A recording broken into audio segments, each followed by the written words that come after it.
Hey everyone, I have some updates and analysis to share about what's beyond Big Thunder. So on April 4th, we got some great news, which is that Disney is set to file permits for its Beyond Big Thunder Mountain project, which will result in a historic expansion of the Magic Kingdom. For an idea of just how historic and expansive this will be, Disney has compared it to Star Wars Galaxy's Edge, which is about 14 acres.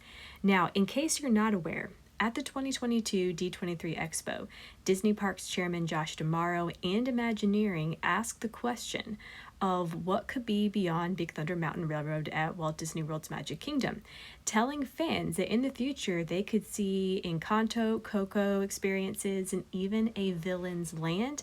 Although, in reference to the latter, D'Amaro disclaimed this, saying that a Villain's Land isn't happening anytime soon. I think that's changed, but more on that in just a second.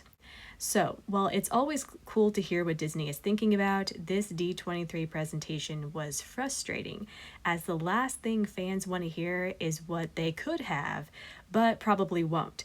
However, since 2022, the Walt Disney Company has changed considerably, and Beyond Big Thunder has only gained traction and legitimacy.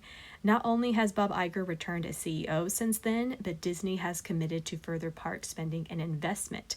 Also, fan attention has only become more concentrated on this corner of the park due to Tiana's Bayou adventure and its potential to convert its corner of Frontierland into a New Orleans square, leaving park fans to question if the future of Frontierland truly lies beyond Big Thunder.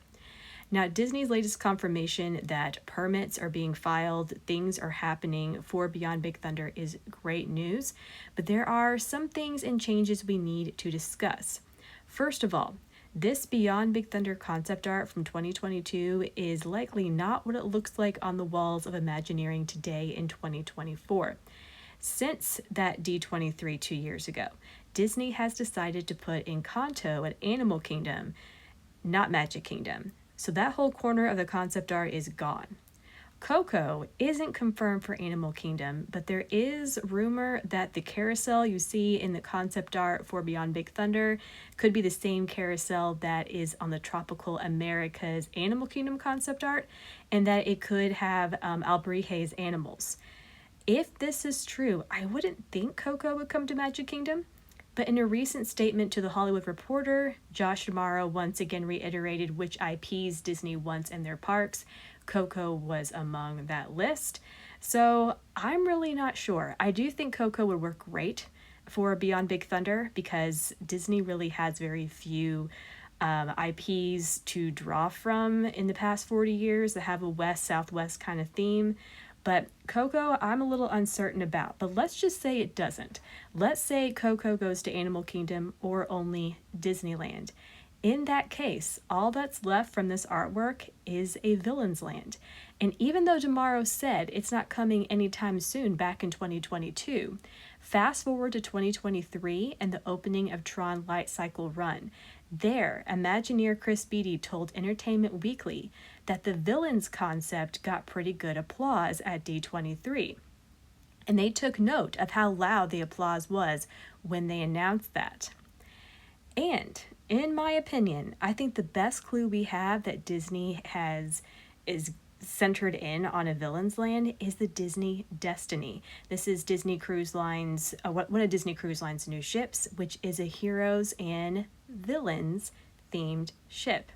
Disney often highlights and replicates its favorite IPs on the Disney Cruise Line, and I think what they're developing for the sister ship of the Wish and Adventure is a little appetizer of what they're thinking for the Magic Kingdom park. Now, whether the Villain's Land will actually be behind Big Thunder Mountain is another question, and it leads me to another new rumor. As reported by Mickey Views, Imagineering may be planning a new version of Radiator Springs Racers from Disney California Adventure for what's literally behind Big Thunder, and I get it, it makes sense thematically. The rock work for Radiator Springs could absolutely work with Big Thunder. Both are Western themed. Like I said, Disney doesn't have a whole lot of current content centered in the West to draw from, so Cars is a good option. But I personally have a hard time believing this rumor. For one, Disney World already has a Radiator Springs-like attraction, which is Epcot's test track. Is DCA's Radiator Springs Racer superior? 100%, but the ride system is the same. Also, as anyone who's been to Epcot knows, rain tends to shut test track down. Replicating the same system, and one that's problematic and not so weather friendly for the Magic Kingdom, just does not make sense to me. Unless, of course, this is a totally different version of Radiator Springs Racers and potentially enclosed. Time will tell. And in accordance with other Mickey Views rumors, I think the Villains Land will be more behind Tom Sawyer Island and maybe even occupying some of that space. For one, it wouldn't infringe upon Big Thunder's theme, but two, it would allow a new walkway to and from the Haunted Mansion, which is the Magic Kingdom's original spooky attraction, and it wouldn't be too far from Fantasyland, making Disney's heroes and villains neighbors and overall increasing connectivity and crowd flow at the Magic Kingdom. Now, circling back to what would be then directly behind Big Thunder, if a west-southwest theme is just a dead end for Disney and Cars and Coco isn't working, I'm going to throw out a possibility here. The Magic Kingdom is somewhat geographically accurate and follows a historical timeline, with Fantasyland being Europe and fairy tales, Liberty Square being New England, early America, and Frontierland representing everything from St. Louis to the Great American West. So what's beyond the West? The ocean. Granted, this could be a great fit for Adventureland as well, but a Pacific Island space with a Disney Sea spin could work geographically speaking, while also highlighting franchises Disney wants to feature, including Moana and Lilo and Stitch. Lilo and Stitch I know is an older movie, but Stitch merch makes a fortune for Disney every year. And while I know this all works for Fantasyland, but elements of the Neverland area Disney is building for Tokyo Disney Sea, and even something based on Pixar's Elemental could work for this Oceania space as well. That's just a little armchair Imagineering for you. We'll see what Disney truly has in store. My next point, though, is that while we know Big Thunder is Beyond Big Thunder is happening, I'm not expecting it anytime soon.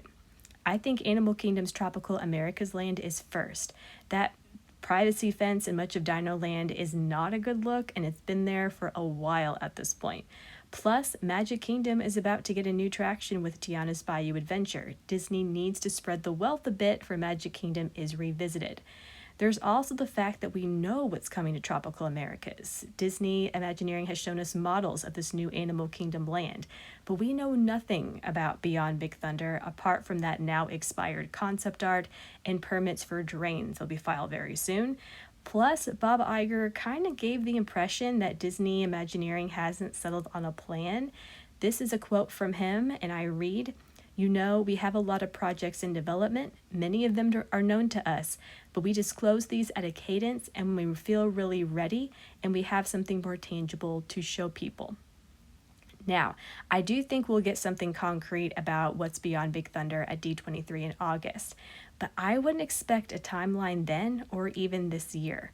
Granted, I hope I'm wrong, and if I am, I'm giving full credit to Universal's Epic Universe for pushing Disney to don hard hats and let deadlines mean something again, but given Disney's recent track record, I'm reluctant to say that Beyond Big Thunder is a top priority at the moment. Now, switching gears to a different topic.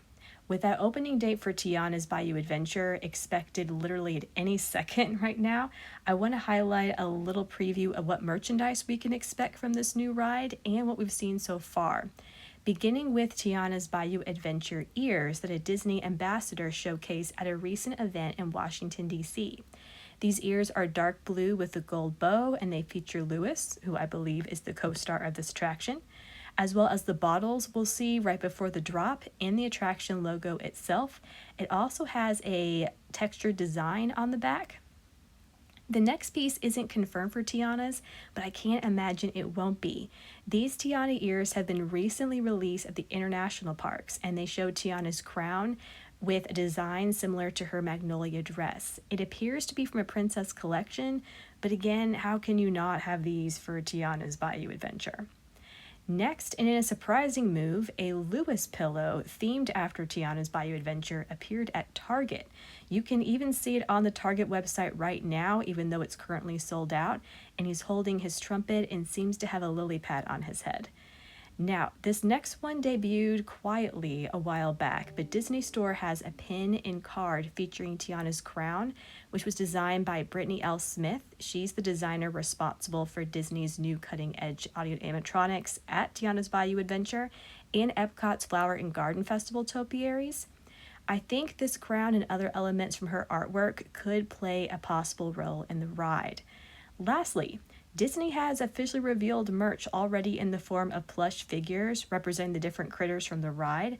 I fully expect there to be more of these than just these three, which I fully support, as Disney characters made by Imagineering should be championed. I bet we'll get more merch info after the ride's opening date is announced. So that's all I have for today, but if you're interested in Disney news, scoops, breakdowns, vlogs of the parks and resorts, room tours, and reviews, please consider subscribing to my channel.